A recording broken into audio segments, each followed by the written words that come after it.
This is high time for hypersonic missiles, everybody. Welcome to the Football Ramble. Wilfried Zaha got his revenge and Arsenal lost in London. It's Wednesday, 4th of October. I'm Marcus Speller. I'm Andy Brassel. And I'm Luke Moore.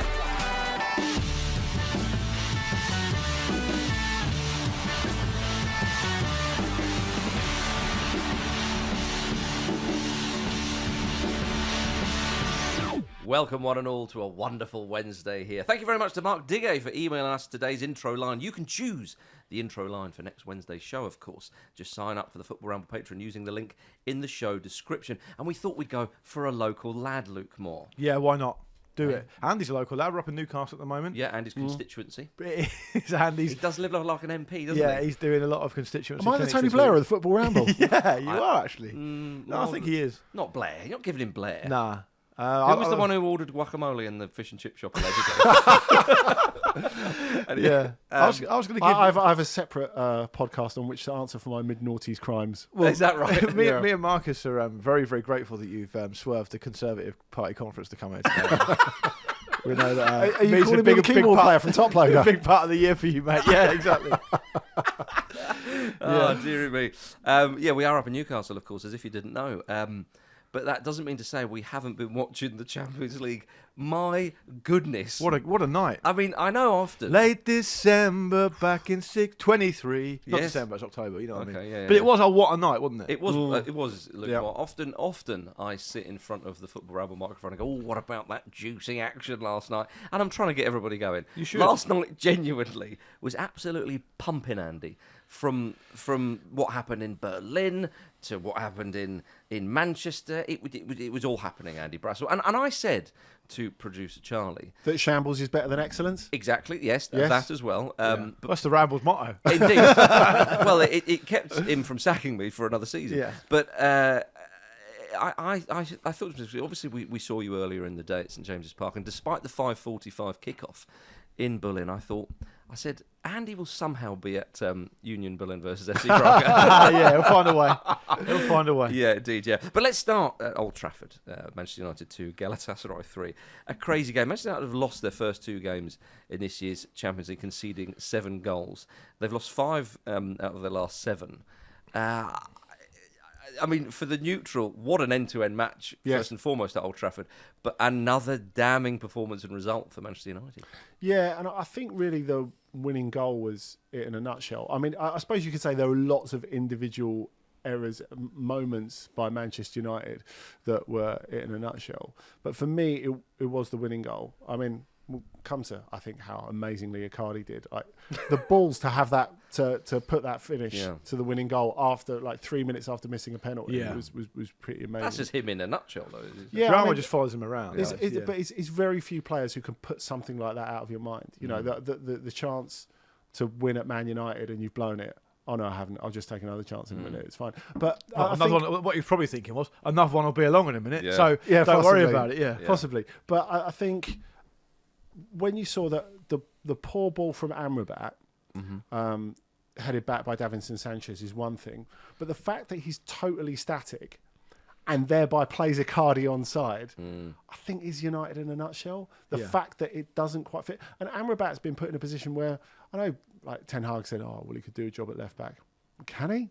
Really? And also, the reason they can lost the game is because they were playing him at left back and he played everyone on side. Yeah. Because positionally, he couldn't get in the position he needs to be in. If you He look got at rinsed it, for that second goal as well, didn't he? back in the day, he did as well. That's a good point. But back in the day, even playing at amateur level, if you're playing a flat back four and you're not in line and one of you's dropping back, the whole edifice falls apart. Yeah. Because any kind of striker worth his salt will always play on the back of the last defender. So if you're the last defender and you're 5 or 6 yards dropping back and playing everyone on side, you're in real trouble. Now, I would say for that particular goal, he's been sold a putt by the fact that the kick out is so poor and the header comes back over, so it's hard for him to get into position quickly. But it's his kick. Yeah, but it's that his line- pass, isn't But it? he needs to either hit the channel properly or play it to a team member. But the back line, I mean, Teammate. Paul Scholes was talking about Varane and Lindelof and saying that he's very concerned about them, saying a bit soft and so. I mean, that back line and the goalkeeper. I don't think that it's a case goes of. back to what sorry to cut in, but that goes back to what Andy's saying. Yeah. It's the environment they're in. Well, It no, has to be, right? totally, yeah. Has to be in there. I do think though that there is a case for bringing back Harry Maguire. Do you know what, Andy? Go on. I'm sorry to jump in here. Yeah. We had breakfast this morning at this hotel. Yeah. And Lovely hotel. And Marcus was already there. Yeah. I sat down with him, and the first thing he said to me was, you know what the first thing he said to me was? Along the lines of, I'm going to find a way to weave back in a plea from Harry Maguire to get back in at Man United. And I just thought to myself at the time, does this guy ever think about anything else? Look, listeners. And then he started talking about Tom Heaton. Does that sound like me, listeners? I'll just put it to them. Now, I think I've realised all these years on, you know, when Harry Maguire turned up with that like big sort of rubbish sack of stuff. Yeah, and when he signed for United. He's on an England duty. Oh, that's right. But he got called up to the England team, right? It's just got 2,000 pieces of paper in it that all say thanks, Marcus. Yeah. And the thing is, going back, that's a really good point. So when Harry Maguire got called up for England, he turned up with his stuff in a bin bag. And I thought, isn't that amazingly down to earth? What a character, blah, blah. Now what we've seen, looking back on it, makes me think he's just so disorganised he hasn't even got a bag. Look, don't start. If you're talking about disorganised, let's go back to that back four and Manchester United in general, because it's all over the place. Harry Maguire, You can't play Maguire. He makes that back four worse. No. I know it feels unbelievable. No. I think he genuinely makes it better on last night's performance. I mean, both teams were playing very high lines, which again made it such a great spectacle for the neutral. I mean, Galatasaray thought to themselves, well, who have they got up front? Hoyland and Rashford, bombing on. I think we'll play a high line. We should be okay with that. Yeah. But I mean, look, they won the game, so obviously paid dividends in the end. But we've got to mention Wilfried Zaha, who had a bloody lovely time. What a character he is. Well, one of the reasons why he wanted to join Galatasaray was, of course, Champions League football. I appreciate Lazio were one of the other sides that were interested in him, and they are playing tonight against Celtic, so they are also in the Champions League. But at Galatasaray, it seems like a lovely fit for him because he'll feel when he's in Turkey, Andy, he'll feel like he's at, arguably the biggest club in the land. Certainly one of, there's no doubt about that. They are a Champions League football club fairly regularly, got a great fan base, and also Turkish football, in particular, the teams at the top, is a bit of a who's who of European football. It's incredible to watch. It's just great. I mean, we look at Icardi, obviously Davinson Sanchez, I know the reason why he's gone there. It's He had a poor time at like, Spurs. it's like going to a musical theatre production. Yeah. Like an all-star lineup, and you're just sitting there waiting for who's going to come on next. Yeah, Right, exactly. they bring it on. It's in Ndombele. Yeah. Amazing. Forgot about him. Yeah, well, even like Muslera, I know he's been there for years. Great to see him. But though. it's just lovely to always be reminded, so the Turkish sides often provide that in the Champions League. But Zaha at Galatasaray, he's now fit, of course. There were concerns about injuries and whatnot, but he's there. He got his goal. We are crediting the goal to Zaha. Yeah, I think we are. No one's taken that away The from narrative him. No, there's no way. Yeah, but I mean, he was in that press conference at the end when he said, or after the match, he said he was asked, about his time at Manchester United and da-da-da-da, and he just questioned to that effect, and then just said, "Look at my face. Does it look like I'm bothered?" Kind of thing, He was brilliant in the post-match pitch side as well, wasn't he? Yeah. I mean, presumably he's taken to it like a duck to water. It's funny because of all the big players that they brought in, it's taken him the longest to get ready. Injury-wise. Yeah, he didn't have a proper pre-season, of course. He was still training with Palace for a bit, but not full team training, which makes a massive difference. And it was only the game at the weekend where he scored his first goal for the club, where they beat Ankaragücü, that he looked the part. And for the first time, he thought, okay, this is real Zaha. He's a real handful. He was tough for Diogo Dalot all night. But though, if you're talking about United falling short of where they should be, I think, again, that's another case in point. Like, Dalot, it's fine to get taken on the outside by Zaha. That can happen to really good right-backs. To get out-muscled by him in that situation, should that really happen? But Andy gets drawn inside into a place he doesn't want to be, and is asked essentially to do a centre-back's job. Yeah. And gets bullied out of it. Yeah. And that happens the same way when centre-backs who play in that way don't like being dragged out wide, because they'll get probably beaten for pace. It's the almost inverse of that. Yes. And I think Dalot is like almost symbolic of Man United at the moment, as far as he's just so inconsistent. Like he came on against Spurs at the Spurs stadium, and it wasn't much really because Spurs won the game, but he looked all right. He actually looked quite competent. He looked like a decent athlete, like he knew what he was doing. Last night he looked poor. Well, bear in mind that Portugal have actually chosen to pick him ahead of João Cancelo, right, on occasion. So he's not a scrub. quality, but it takes a very special player indeed, doesn't it, to be able to hold your line and to keep your head when so much around you on and off the pitch is Yeah, going that's so true. badly wrong. Particularly when you're playing like right back. Yeah. It's not. It's not. I know it's an impactful position to play these days compared to what it used to be. But it's not like it's very rare that a right back's going to be a difference. Yeah. And so it's tough for him the same way it seems to be tough for a lot of them. I think the Amrabat point's a really good point. I think what Paul Scholes said about Lindelof and Varane is accurate, although he does have a background of being really overly harsh about Manchester United anyway. He's very, very kind of dour about them generally, isn't he? That's kind of his character. Casemiro couldn't do any more than he did. The only bright spots really I thought were Rashford and Haaland. Yeah. Well, Haaland is a real bright spot for Manchester He looked United, amazing. Yeah, I mean, his 2 goals, I mean, even the one that was given offside took it very, very well, very composed. That bodes well for Manchester United, even though they lost the game. I mean, the header, the way he's kind of Contorts his body, contorts his body exactly. It's amazing. Was a lovely finish. It shouldn't be understated. And then, of course, the second goal that Manchester United and he scored. The way he bursts through, and you talk about Icardi's great finish. Eats the ground up. The water finish that was. Yeah. Really was. So that is that. If you're Erik ten Hag, you're really hanging all of your hats on him at the moment. It's what we said about him when he arrived, that it's a relatively small sample size, but what he's produced for Atalanta and Denmark before he arrived at United, it's just such a variety of finishes. And he always seems to be able to work out exactly where he is and exactly what the situation is and apply the correct finish, which is why I think people were so sold on him and United spent so much money on him. But I think when he gets to the second goal and puts United 2-1 up, you think, okay, they've had the wobble. Yes. They're going to get over it now. Yeah. And you're also thinking about Wayne Rooney's European debut Oh, at home to yeah, Fenerbahce, of and you're course. thinking hat-trick against the Turkish club. Do you know what, Andy? It's a rite of passage. I hadn't thought about that, but All right, okay. your brain does go into areas where others don't, much to your credit and to your detriment, of course, at the same That's time. why you get in so much trouble sometimes. Andre Onana is a new signing for Manchester United still, and it's been a bad start for It's been him a at rocky the club. road. And he came with such high praise from us as well. Or should we put it on Andy that at the moment? well, no, I He so is. me and Andy. Here we go. He's having a run up at it. At least. I think Andy's a bit of a wanker. Yeah, and we know that. No, I'm only joking. Of course not. I love Andy. But I do love him. I love You're him. making it You're making it worse. Yeah. I just wish he wasn't around so much. No. Anyway, so when Andy, you and I, joking aside, a couple of weeks ago, we talked about this, didn't we? We talked about the idea that some of these players who don't look as good as they perhaps should do, what's going on? You said it's the environment. And I watched the highlights of some of the other Champions League games last night, and people were talking about Man United saying it's the environment. Onana is probably the most symbolic of that. I mean, I've seen Onana play quite a few times before he signed for Man United, and he looks absolutely brilliant. Yeah. Like, this is a guy who played in the Champions League final. Yep. He's garnered a huge amount of money before his Man United transfer as well. He looks like he can do a bit of everything. And very confident as well. Yeah, technically, last night he looked appalling. Well, and Appalling. It wasn't even just like it's a bad night. He's made a couple of good saves. Didn't make any saves. I think he made one save. Yeah. And every other shot went in.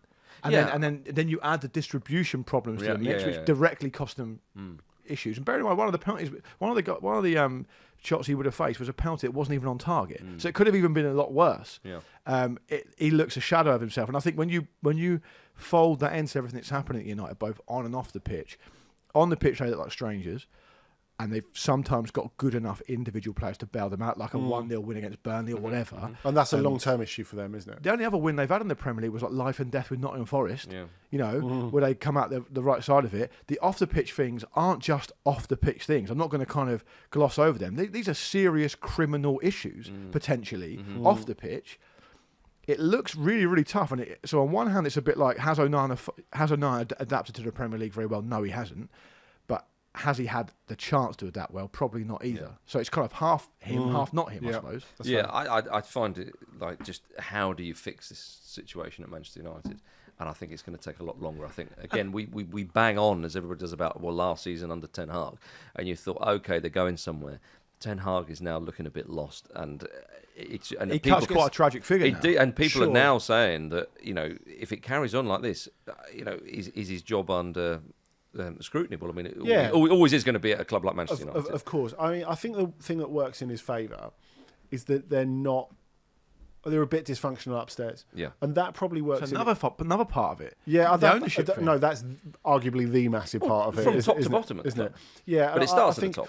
But why that really works in his favour in the short term is binning him is another level of drama and hassle that they don't really want to do when they've got a potential takeover, still a potential takeover on the horizon, even if nothing's happening in a hurry. So that should give him the sort of time he definitely needs. And he always said, didn't he, it would be a 2-3 year job. The thing is, you can't really go into a giant in the Premier League and say it's a 2-3 year job. It's, I suppose, a little bit of a parallel with Pochettino. And so maybe he gets that little bit of extra time. But a lot of these issues that are happening at the moment, in his last 6 months at Ajax, people were looking at him and saying, his defensive plan is starting to fall apart. And I think if you look at them last season, even though they made big progress under Ten Hag, when the arse fell out of it, it really fell out of it. Right. You know, I think you look at some of the results last season. Obviously, the Liverpool one is the one that everyone looks at, but there are other ones as well. And I think when you're looking at stability, you look at Onana as well, because admittedly, brilliant in the Champions League last season, brilliant for Inter last season, coming in and doing really well there. But he'd had a tricky couple of years before that. There was the drugs ban.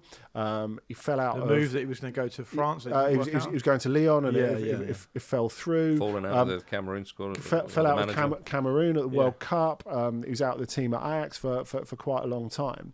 So I guess you look at last season and you think, is this him, or was it just a really good season? Could he be? I think it's justifiable to ask that question. I think he's a great goalkeeper. Is it Romelu Lukaku-esque, Andy? You put him in Inter, looks pretty good for a bit.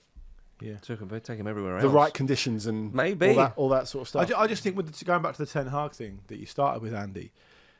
You know, Ten Hag's not in control of the club, and as in I don't mean that as in that's not his job. I mean he cannot seem to grasp control based on what we've seen this season. Do you think the football operations at the club, the same way they're not in control on the pitch? Do you think we've partly mythologised what a disciplinarian he is, partly and how control he is? Yeah, because he looks like that as well. And because of the way that he'd been Cristiano Ronaldo, and wow, it's Cristiano Ronaldo. Yeah. Well, actually, the way that Ronaldo behaved made it really easy and for it's him. basically one meeting. Isn't it? And Cristiano, would you like to say your side of the story? Well, all of that is enough for me to think you need to get out of this club. Yeah. But the other thing I would say that lends evidence and credence to that idea as well is this leak that someone on social media, players leaking everything all the time. Well, Manchester United are reportedly desperately trying to root out the mole behind the social media leaks. Would you like to speculate on who it is, Luke? I don't think I will. What I think is it's indicative of where United are at the moment, that they've got this social media mold. They haven't even got their own Duncan Jenkins. No, exactly. It's really sad. Good for him to get a bench. Would you not put, if you were Manchester United and you were trying to find out who the mole was, would you not hire Colleen Rooney to investigate? There you go, yeah. She's got good pedigree for this. She probably knows the club still. Indeed, and she knows the club. Sign her. She knows the club. Yeah, assistant manager by the end of the week, by the way. Yeah, well, obviously this was after an anonymous account on Twitter had been sharing first team news and injury updates before they were made public by the club. But the page has stopped posting on match days, and the account, which was at @yo_insider United, has since been deactivated. We look forward to its return. Yeah, absolutely we do. Also in the Champions League last night, Arsenal were beaten 2-1 by Lens. Arsenal, buggering it up. I mean, great for Lens, Andy. They were back in the Champions League for the first time in 20 years, something like that. Yeah. And the place was pumping. Yeah. And they got the result that they craved. It really was. I mean, these old coal mining towns, like Lens and Saint-Etienne, incredible for atmosphere. And I had a friend who's an Arsenal supporter who was at the stadium who texted me and said, I know you said it was big, but I wasn't really expecting this level of atmosphere. But you think Arsenal are super comfy when they're 1-0 up. And again, well, you know, if ever there was a night where traditionalists, not looking at you specifically, are going to go, just kick it long, keeper. Yeah. This was one of those. Victory for all of Aaron Ramsdale. Yeah. Victory for Marcus's sordid little England project. It's not sordid, is it? Okay. Wholesome? Wholesome. Definitely not wholesome. Somewhere in between. Somewhere Something for everybody. Yeah. It's funny because I know Arsenal looked pretty comfortable and I know they had chances, but I was just looking at it. Maybe I was reminded of the time Lens beat Arsenal before in the Champions League. You might be going back to the 90s or the 90s. That was at Wembley's, wasn't it? It was. Arsenal had a lovely time at Wembley in the Champions League. But Stuart had a lovely yeah, time. he did. he did. But there was something about this. At half time, I just remember thinking, I just do not trust this Arsenal side in this environment.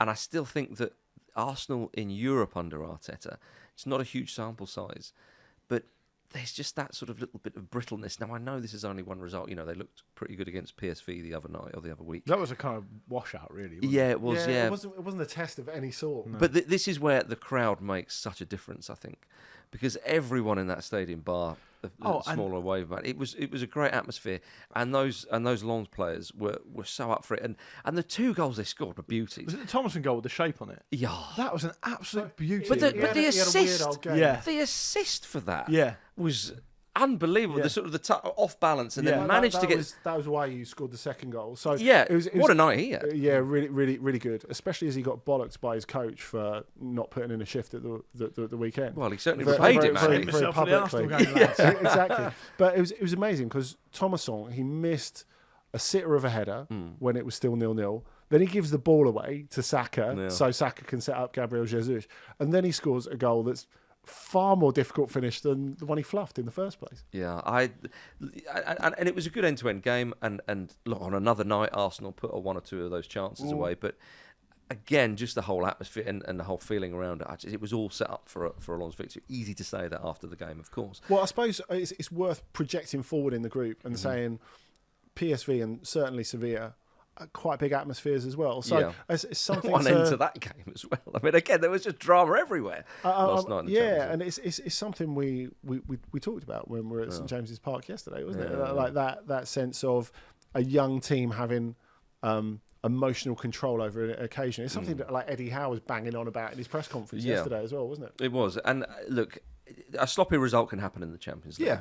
And you just got to win your home game. Yeah, really. I mean, it's a shame that Bukayo Saka came off injured. You know, that is not good, of course. Manchester City on the weekend for Arsenal. And you could be forgiven if you were Arteta or someone at Arsenal thinking, okay, this is a side we probably should be getting a result against in the Champions League. They've not got the toughest group on paper, and we've got Manchester City on the weekend. You know, so it's sometimes hard to keep focused. But anyway, I'll leave that. They had trouble getting out there, didn't they? They did. The flight was 5 hours delayed, so that didn't help, of course. Why'd they fly? Why did they not take the Eurostar? Exactly. It's one of the great pleasures. Yeah, the Eurostar. You like to book up a whole carriage, Andy, so maybe big time, for yourself. And it's like when an old kind of Prussian general That's travels, and in a train when Andy travels. Yeah, He's got candlelit tables everywhere. That's right. Yeah. And it's just him in there. It's like the Sultan of Brunei. Reportedly, always hires out that hotel in London, the top floor, and he's always hiring out there just in case he fancies it. It's got a big surface-to-air missile on the front of it as well that he sometimes gets up and sits in the seat. Indeed, yeah. Just in case he sees someone he doesn't like. So, what were you talking about? I think we were talking about Arsenal. Arsenal, yeah. Yeah, it was something to do with guns or cannons. Here's the thing. These groups are so tight. Yeah. As in, there's obviously only 4 teams in them. You only play 6 games. You can take this back to the United thing last night and say, if they get an equaliser or they draw 2-2, it doesn't obviously just mean they get an extra point. It clearly means Galatasaray get 2 fewer points, and that group is a lot tighter. United are rock bottom now, 0 points. Galatasaray have got 4. But I would if worry. they just have 2 and United have 1, it's completely different. So that one goal can make such a massive difference. But the difference between Arsenal and Manchester United, I would worry about Manchester United now going through from that group. You've got Bayern Munich in there, away at Galatasaray. And that's the thing that could finish Ten Hag if something's going to finish Ten Hag, not getting out of that group. Because as I like to remind us regularly, even David Moyes got to the latter stages of the Champions League. But you quarterfinals. He did. But you were saying to me, and sorry, Solskjaer, by the way. Oh yeah. You were saying to me yesterday that the Champions, one of you guys was saying to me, the Champions League is the highest level of football, right? Yeah, it's the highest standard. No one else has thought about that other than me. But I'm just trying to frame the point I'm about to make, which is just that you are just brilliant. Thanks. No, is that you talk about Arsenal. It's the first time I've been back in the Champions League for a wee while. There's going to be an adjustment period probably, and you might even say the same for Man United. Well, look, I'm more sympathetic towards Arsenal here because even though that's a bit of a sloppy result, you can get a sloppy result. I mean, for crying out loud, Real Madrid just pipped Union Berlin at home, didn't they? With that last gasp winner from Bellingham, was it? So, again, you can have sloppy results. in the group stage, but you can go through. I still think Arsenal will be okay. I mean, Joe Cole believes Arsenal can win the Champions League, which is... Well, as I said to Andy yesterday, anyone can win it. Yeah. If you're in it, as long as you've got to be in it. Yeah, if you're in it, you can win it. Yeah, okay. Simple as that. Indeed. I don't think Arsenal will win it. There you go. That's my counterpoint to that particular narrative. But I think they'll be okay. But I've mentioned Jude Bellingham, Andy. I think we're going to mention him again. You described that goal he scored in their 3-2 win at Napoli last night as Baggio-esque. Yeah, I described it high praise. Yeah, and do you want to renege on that? Because last night you were doubling down. Yeah, I know. I'm gonna triple Dune on it. Did he back Dune? I kind of you immediately, because you love Baggio and you want to protect him at all costs. You immediately said, Andy, I'm not having that at all. Well, the defendant at one point Bellingham sort of stumbles through a defender. Yeah, it's a little bit like Czechoslovakia's defending in the Stadio Olimpico in 1990. I thought. But I think that Baggio's always in control.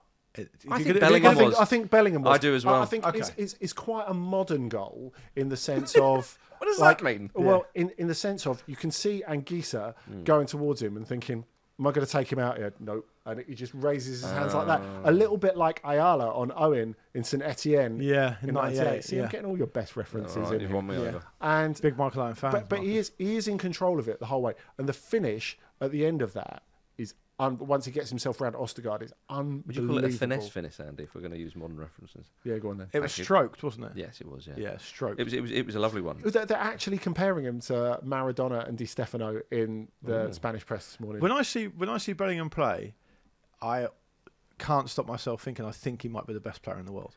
Yeah. And he's the age he is, and he's still got a long way to go. Well, let me tell you something, Luke. Guillaume Balaguer... Yeah. I've heard of him. We all know who Guillaume Balaguer is. He said that right now Bellingham is the best player in the world. I think I would agree with that. Yeah, I don't think there's any argument really. Right. And he's English. I thought that was quite. Guillaume Balaguer. He's kept that up very well for 25 years. He's done very well. That would be quite something if it turned out. You know, really like fair play to you, mate. Because I came in thinking that would be a bit more of a controversial statement than it clearly is. Yeah. You're on board with my lovely little England project now, aren't you? And do you know what? He's the most exciting English player since Rooney, right? Yep. Yeah. And I think he probably will go on in terms of it's a long way to go and you've got to stay fit and all the rest of it, but he could achieve more than Rooney's achieved, I think.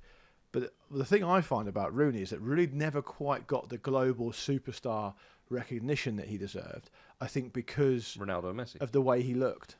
And I think Bellingham is so handsome as well. I think you could be looking at a new Beckham off the pitch. Well, I think without going too over the top. That Rooney came along at the time with Messi and Ronaldo kind of coming up, and for a while, for footballing terms, they're all been the same bracket. People were talking about him as a free, weren't they? Of course. I mean, it seems a long time ago now, but you're right. But therefore, if he's in that bracket, the other two then go on to give us some of the finest football we've ever seen. Well, the finest football. Well, Messi, definitely. There's no doubt about that. And the stats and all the rest of it. So it's almost unfair to compare Rooney to them.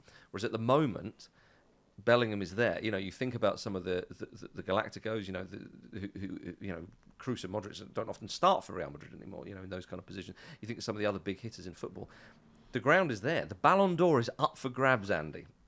Is what I'm saying. He's helped himself to one out of the museum. Yeah, well, in future seasons, I should say, because obviously. I mean, it's remarkable. You know, they've got in the Real Madrid Museum, they've got Michael Owen's one in there. That he won while he was with Liverpool. Andy, that's amazing. It's not like they need extra trophies. Wait, Andy, I would call that British Museum-esque. It's like the Elgin marbles. Give us back our trophy. I'm starting a position. I didn't know that was there. That's a disgrace. The Bellingham Instagram now is every single week is just a picture of his stories of him holding the Player of the Match award. Yeah, that's right. Every single game. It's crazy. It is crazy, yeah. And of course, elsewhere in that group, Braga pegged back Union Berlin, Andy. What a end to the game that was. In fact, my highlight of last night was that Braga equaliser. If you haven't Bruma. Yeah. Well, because when he came out of the same sporting academy as like Ronaldo, Figo, Simao, all of them, and people thought he was a winger who's going to be on that level. New charisma. Didn't quite work out for him. I didn't even get to charisma level, but that is scoring a banger like that in the Champions League at any time. No one gets to charisma level in your mind, though, do they? Absolutely no way. I don't think they do. But did you see that Harry Kane's Bayern Munich won 2-1 in Copenhagen last night? Yeah, I did. He was first on the scene to cuddle winning goal scorer Matthias Tell. And so pulling his weight. Copenhagen went a goal ahead, didn't they? As well, they did go a whole. I mean, it was quite interesting. Sorry, I just completely forgot.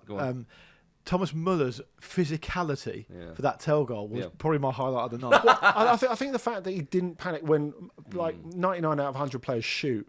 And he just waits for the right option. Yeah, that's why Muller's got so many assists, isn't it? It was absolute lunch money stuff, wasn't it? He Unbelievable. Bullied him crazy to watch. Really, it was. Yeah. So Copenhagen obviously, as you say, go a goal up. And they're thinking we could get a famous result tonight, and even a 1-1 draw would have been quite something. Well, the staff at the stadium didn't hold out so much hope, presumably, because ahead of the match they were testing the scoreboard. And there's a wonderful photo of them testing this, and it had FC Copenhagen 0, Bayern Munich 4, with Harry Kane hat-trick and Sané scoring, and all of the goals coming in the first 12 Harry minutes. Kane gets a 12-minute hat-trick. You can put anything you want on there, lads. You can put 5-0 Copenhagen if you want. Yeah, that's exactly what UEFA say when they're running your stadium. You can put anything you want on there. Just as the players come out for a warm-up, look at, cheers. All right, there we are. Okay, everybody, let's have a quick break. English media, typewriters ready, please. He's going to talk about Harry Maguire now. Hoe vond je hem de laatste tijd? Hij pakt rood tegen Watford. He's really shit. Welcome back to the Football Ramble, everybody. Right, let's turn our attention to domestic matters. We've all seen that Pugmol has the Pugmol posse. The Pugmol posse. the Puglol posse have released the audio of Luis Diaz's disallowed goal against Spurs last Saturday. Bad, isn't it? It is really eerie, isn't it? Yeah. How do you think that'd sound coming out of stadium speakers, everyone? It sounds. That's what people want, apparently. Unbelievable. Just a replay operator going, you can't do this. Yeah. you can't do this. Yeah. Oh, man. I mean, it's like a trailer for a new film. Netflix horror story. Yeah, it is. Yeah. It's with CCTV footage being shown. Found footage. Yeah. Exactly, yeah. Very eerie, as I say, and look, you see where the mistake is made. Again, anybody who thinks that this should be taken further, I just think, come on, this is a bad error, and it's a shocker. But there we are. But did you think it was dubbed by Michael Spicer? No, when you initially heard it? Yeah, the man next door. But so the new protocol, there'll probably be a new guideline come in that you've got a short amount of time to kind of go, oh no, hang on, well, like 10 seconds or whatever. I know Frank Lampard spoke on Sky Sports Monday Night Football and said, if I was a manager and the game sort of restarted and then immediately they stopped it and went, hang on, and the referee came over and he said and explained it. He said, hang on, what's going on? He said, you're more inclined to accept That's exactly what should have happened. Whereas he says, if it's like a minute or two later and then they stop it, it's kind of like, well, no, hang on. But I mean, literally nothing had happened. Yeah. Well, there was a throw-in, I think. Yeah. I think he's absolutely right. And what should have happened is that, first of all, people should have been able to show, and I'm talking about Darren England here mainly, he should be able to show a clarity of thought under pressure and be able to say, okay, that's an error by me. What do we do here? Rather than just saying, oh, fuck. No, but I think that's harsh on Darren England. Let me just finish the point, though. And what should have happened is the referee should have known, should have been told, it should have brought the captains and the managers together and said, this is the situation, there's a throw-in now, there's no real advantage to either side, there's been a mistake in the VAR room, it's a legitimate goal, so Spurs, if you want to complain, feel free to complain later, but it's a legitimate goal, the same way, well, not the same as anything. That's a goal. So we're going to start the kickoff and Spurs get the kickoff. It's easy to say that, and then you can change the law later, as you're suggesting. I think at the moment we've got a Pandora's box of But Marcus, this has literally been done in the World Cup. Do you remember when Griezmann scored that equalising goal at the end of France's last group match? They restarted the game. And then they got the tell that it was offside. Look, and they went back but it's a different governing body, That's, but there's grey areas here. Bielsa let's let another team score. But that's a charitable. So an act of charity. What about if Spurs let Liverpool score then? Well, okay. You're happy with that? No, I think that to pin this on to pin more on Darren England. Should Liverpool pick Henderson again? They could be welcome back. Let's not gang up on Marcus. We'd have him at Fulham. Yeah. No, I think. Look, here I am defending Darren England, by the way, everybody. Yeah. But why do you keep doing this? Just because the name, really. Because of his surname. Yeah, it's my England project. Yeah, exactly. That's the real England project. No, I think. If the protocol and the rules for VAR are set in stone, which they have to be, right? They have to follow their protocols and rules, because otherwise it would be even more shambolic, ironically. He says, "Oh my goodness, there's a mistake," and it's become apparent when the game has restarted. If their protocol is the game restarts, you cannot bring something back. What does he then do? The thoughts are swirling around his head. Does he then get in touch with the referee on the pitch and say, "By the way, there's a mistake," and the referee kind of goes, "Well, we can't bring." Oh, cheers. The referee then he feels a bit all at sea suddenly. What I'm saying is, I take that and then suddenly a precedent is set. And I think that if you're going to change the rules, it has to come from Howard Webb, the top of the tree. It has to be right. Okay, this has happened. This is how we operate. Whereas Spurs could say, well, hang on a minute. By the letter of your law and protocol, that goal shouldn't be allowed because you got it wrong, and then we started again. And I think that opens even more. I don't think there's because I don't think there's any sympathy for that. But you're going on in people's good sort of morals and so on. I'm saying if you are playing by the letter of the law, and my goodness, people are angry at VAR because they think it should be these black and white decisions, which you can't make in football. No, people are angry at VAR because they've codified mistakes. Yeah, it's a very crucial difference. When all of us around this table watched football 15 years ago, that decision with Diaz, they're shown a replay. Oh, it's onside. Oh, that's annoying. Yeah. The lines was missed it. Yeah. We move on. The fact that people have codified those mistakes and not been able to, and have put a whole layer of bureaucracy in the way, makes people more angry. But it's doubly annoying. It is, yeah. And that's all it is. Yeah, that is all it is. It's doubly annoying. But isn't this the whole problem with officiating and the way it's gone and the relationship between officials and players? Probably. There's no room for common sense and discussion. Yeah. Doing what Luke has suggested, I think would have done an enormous amount for the relationship between match officials and players. I'm not saying that shouldn't have happened. I'm saying I have sympathy for Darren England in that why moment. it didn't happen. Well, exactly. That is my point. Stick to the rules. Exactly. You can't blame him for that. Here's my sympathy. Here's my reason why I've got got less sympathy, shall we say? Right. I don't want to see anything bad happen to the guy. He's obviously doing his best. My issue with the whole officiating of football, as it pertains to the Premier League, is that I understand why the referees on the pitch have to be certain types of people because they have to be fit and healthy and quick enough and active. Very fit, by the way. Exactly, and that is hard. For me, I don't see why, and I agree with what Vish said earlier in the week, actually, I don't see why we can't just get down to basics here in the VAR room and say, it's just a fucking video screen. Yeah. Here's the rules, or the laws, here's the protocols, here's the information.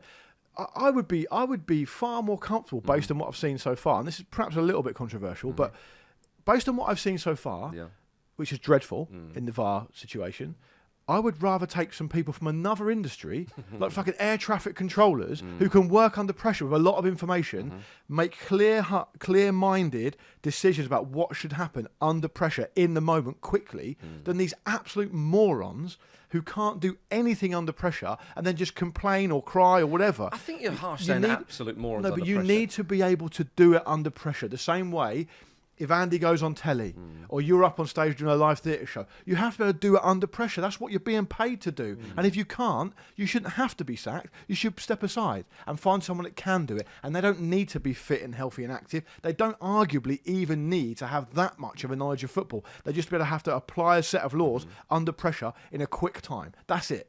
There was a Premier League match last night. In among all that 35 minutes in. Yeah. Luton Town won, Burnley 2. Burnley got their first Premier League win of the season, which seems quite odd to me because I thought Luton were the last ones to get a win in the league, but it was Burnley. And what a winning goal! Well, Bournemouth and Sheffield United still haven't had one. Yes, of course. Yeah. But Jacob Larsson's 85th minute winner after Luton had just equalised as well. It crushed them. It absolutely crushed them. And I do worry a little bit for Rob Edwards, the Luton Town manager. He's comes across as quite an emotionally led chap, although very in control and very disciplined with those emotions, I should say, and has handled himself very well. But some of the quotes and some of the things he was saying, I thought, he was admirably trying to kind of G him up and so on. But that was a real crushing blow, and I just hope that, if they don't start getting better results as the months go by, he can still hold it together. He can still be, leading his troops into battle. You're right. It would have been a huge point if they'd have managed it, because honestly, Burnley were the better team for most of this. They were really impressive in the first half, particularly. But I think for them to equalise and then Jakob Brun Larsen to go up the other end and pull one out like that, which is something he's done far too little in his career for the talent he's got. you must be thinking, we ain't never getting anywhere. Yeah. I know what you mean. I mean, look, but it's a great win for Burnley, Luke. And I mean, they're up to 4 points, same as Luton, by the way. So again, I think there's, and we've been guilty of this as well. I think, thinking, Luton are kind of perhaps relegation fodder in the Premier League, or they're going to be in a relegation battle. And to be fair, Rob Edwards would probably agree with that as well. Yeah. I would imagine. But there are other teams down there. Sheffield United having a tough old time, Bournemouth, and even Burnley as well, despite this win. But I think when people look at Burnley, Luke, they look at the manager Vincent Kompany and think, well, they'll be okay. Yeah, exactly, and that's a really important part of it, because if you look at the teams that are in danger of losing their managers down the bottom, how much kudos and purchase has Rob Edwards actually got? Yeah. I mean, he said himself that he didn't really change that much from Nathan Jones, and they kind of got their way through to the Premier League. Winning formula, do you? Well, exactly. Unexpectedly in the Premier League, Vincent Kompany, they've dominated the division below. He's earned the right, and he's got such a pedigree in football generally at the top level. It's quite difficult to think of them firing him. But funnily enough, if you take all of that history away, Kompany is just like Rob Edwards. We're learning about him as a coach. He's still a pretty young coach. But I'm talking about reputation. It's very difficult. Sure, that's different, and that will help him in the transfer window. Definitely, come January if they need something. And I think also it's a hugely damaging result for Luton, because they found it tough, as we all knew they would. It's a big step up, and maybe they were promoted a bit unexpectedly.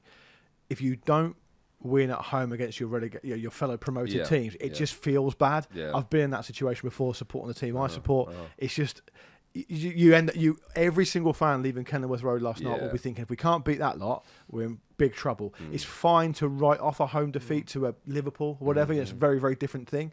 And although they kind of surprisingly, I thought, picked up their first win on the road against Everton, fellow strugglers, that's arguably as important a result for the positive side, because Everton are going to be down there as well. So, it's not great. It feels like a big moment in a season, because if they had have held on for that point, you'd think, good point. It's building on the victory last week. I just think you've got to go in there to win. You have to go in there to win. And I'm not saying they didn't, but at home to a fellow promoted team, you've got to make it happen. I think you've got to appreciate what the game was like, and I think if they come out of that with a draw, that's a decent result. So on the night, it didn't transpire. Well, the way it goes, if you get a sort of a late equaliser, and so on. Yeah, but I mean, exactly. after the feel-good factor of Goodison, that is such a punch to the guts, of course.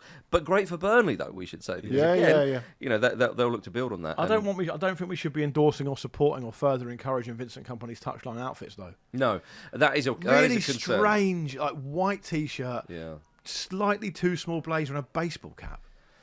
Yeah, I'm not into it. He looks like he's just left prison, and they give him a bag of clothes. Put them on, get on the bus. When the blazer's too small because he's been lifting working the weights. Out, exactly.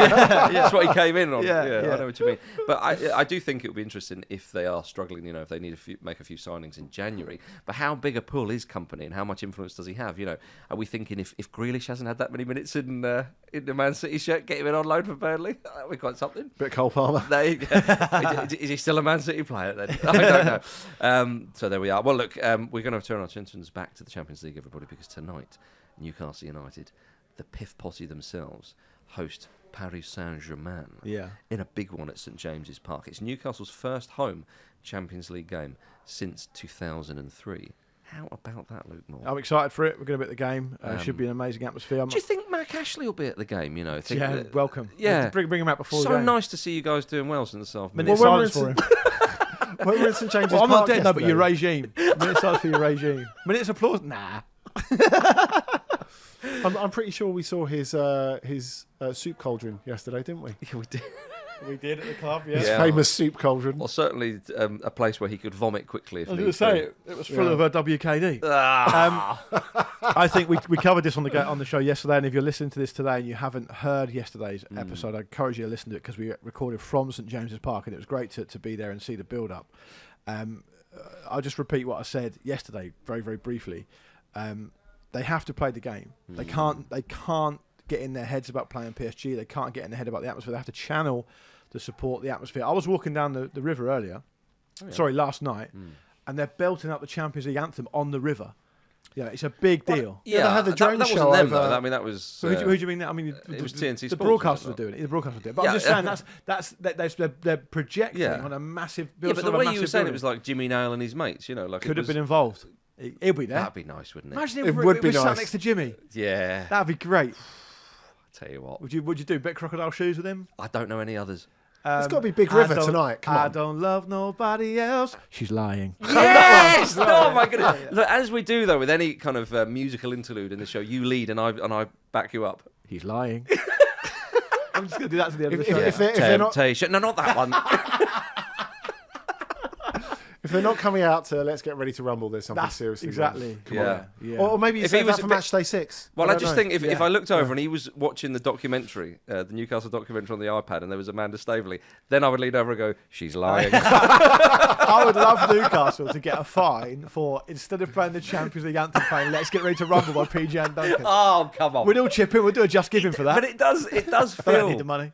It does feel like that anyone who is remotely connected to the city, let alone the club, will be there tonight.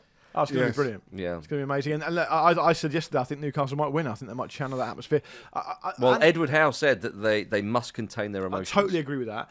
And he's a man who can contain his emotions. So when I said yesterday, absolutely, he's a He's like a flight steward, an He air is. steward. Like if you're getting a bit rocky, just look at Ed Howe. Yeah, he's still serving the drinks. Yeah. He's not bothered. No. He's still got hold of that trolley. Side I parting still in place. thought there'd be a little bit more sympathy for my shout of Newcastle winning 3-1. on the show yesterday than I Right. got from you guys. But Andy, I'll put it to you. You know PSG better than us. Yeah. They are capable of turning in stinking performances, and they are capable of being intimidated as a kind of smallish club, right? Well, I think the problem is we don't know what this PSG are really capable of because it's all new. It's all post Messi and Neymar, as we were saying yesterday. So that means a lot leans on Kylian Mbappe. And I did notice a lot of people who were at training yesterday, at open training at St James's Park, were going, Mbappe came out onto the pitch and then he asked for gloves. Right. He's surprised already by Newcastle. Yeah. Maybe he Goes just below forgot his 15 gloves. degrees, he can't handle it. I was walking Maybe- down the river in maybe just a forgot his gloves. t-shirt last Yeah, night. exactly. Yeah. Were you? Yeah.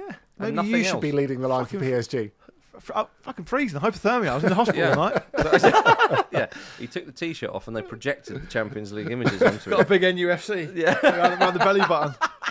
fitting in with the. No, it's going to be locals. great, and obviously it'll be a fantastic occasion for Newcastle as well. Quite incredibly, people are suggesting that there have been UFOs flying above St James's Park recently, as Newcastle fans have been seeing hundreds of lights hovering over the stadium. There was a big drone. It was a thing, drone show, yeah. Yeah, going on. By the way, I think there's a simple explanation there. We want to clear it up, and yet we also want to throw fuel to the But fire of this conspiracy theory. If you see it, and Matt you Letizier's newsletter, go on. Here you go. it dropped yesterday. Actually, he's just been playing a lot of golf recently. Oh.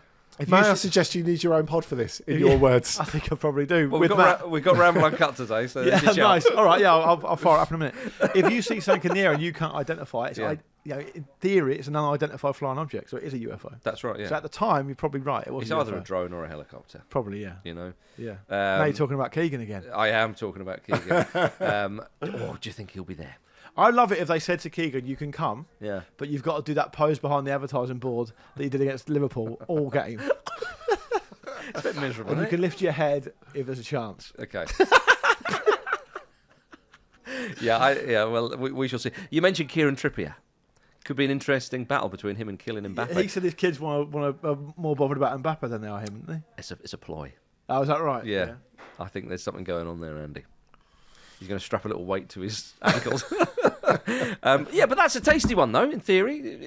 Trippier versus Mbappe. Yeah, very exciting. Right, we'll sound excited then. Yeah, Andy. Oh, you don't like it? Why don't you like it? You love Trippier. You love Mbappe. I do. I love Yeah. them both. Yeah, right, okay. Two positives making a negative for Andy. No, Maybe. I know, yeah. Andy, well, you're covering the game tonight, aren't you? Yes, I am. Listen, do And us a we'll favour. be having a bit of a chat afterwards. Yeah, won't we're doing Ramble Reacts after. we are doing Yeah. Ramble Reacts. Don't muck about in the press box with all No. your mates and your prawn sandwiches. Get out quick, Yeah. because we want to do it.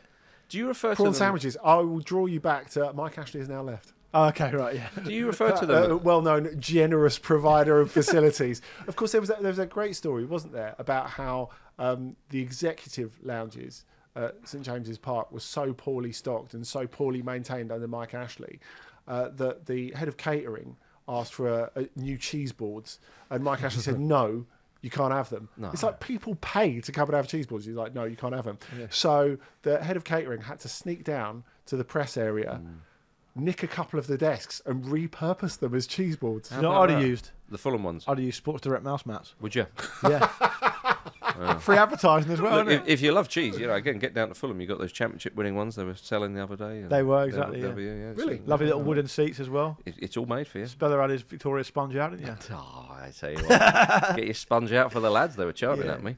He got a Victoria sponge, put it on a seat, Yeah. took a photo of it, and DM'd Mitrovic. Yeah. Said, "Oh, you're missing out. Come back for a slice of this, big boy." Yeah, he hasn't read it yet. Do you refer to Newcastle United as the Piff Posse in your post-match stuff, Andy? You should. Or do you take the cowards route out? Yeah. I think you know the answer to that. I do indeed. Gentlemen, RB Leipzig host Manchester City tonight.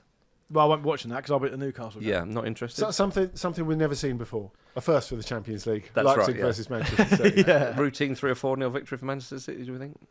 No. No. No? No. Okay. You don't think that? No, Leipzig are pretty good. All right. Get a load of him. Leipzig were pretty good. Have you seen Man City in recent seasons, Yeah. though? I've seen Man City in recent games. They've lost the last two. Oh, big talk from Andy Brassel there. Well, Andy, I've got even bigger talk to end the show. Huge news in the world of football, and for my England project, by the way. The UK and Ireland are now the sole bidder for Euro 2028. Come on. It's the only way we're going to get it. Come on. That's great news. How about that? The British and the Irish, Andy. I think everyone has come round to your way of thinking, like the very frequent Champions League finals at Wembley, that it's just better here. I It's think definitely more organised, Andy. Yeah. Airtight security. Yeah. I think If sooner you don't or have a later, ticket, come and have a go. Sooner or later, people are going to start to cotton on that the reason the England project isn't quite doing what it needs to do is because Marcus is in charge of it. Judge by my results. I am. Oh, yeah. Yeah, but this is a that's great just- week for you, though, and all just- the work you've done behind the scenes to get this to our fine shores. Yeah, exactly. Darren I England will think be in the, charge of all the games.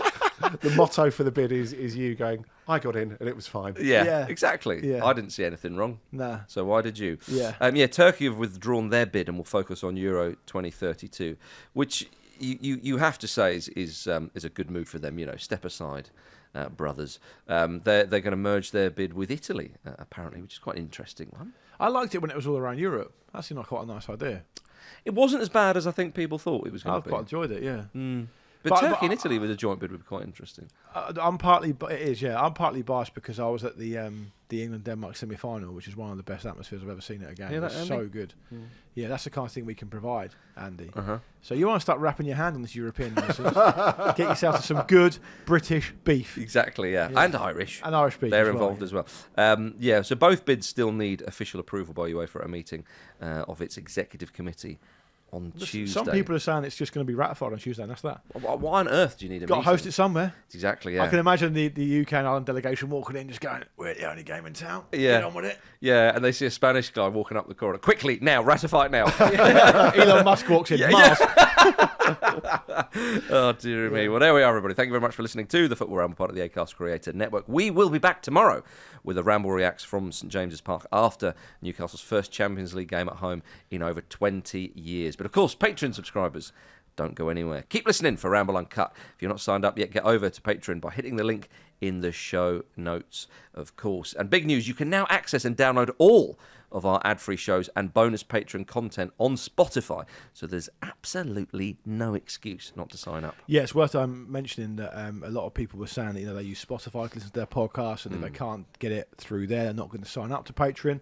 Totally understandable. We've listened, we've heard that, and we've now made it available on Spotify as well. So if that was the reason you weren't signing up, go put it right. We've done our bit. Exactly. You hold up your end of the bargain. We've extended the Football Ramble Patreon high speed to Spotify. Exactly. We didn't abandon no, the Ramble to Spotify leg of the track. The high Spotify too. Yeah. So we're Dear there. Spotify too. There you go. Yeah. Exactly. Follow us on Twitter, TikTok, YouTube, and Instagram at Football Ramble, and of course, don't forget to subscribe on your podcast app. Everybody, thank you very much, Andy Brassel. Thank you. Thank you, Luke Moore. Pleasure. Thank you. Thank you, Champions League, and we'll see you tomorrow for some more juicy Champions League action. Thank you for watching a clip from the Football Ramble podcast. Don't forget to like this video and subscribe to the channel so you don't miss an upload. A single upload. Don't miss out on the uploads. The uploads are important.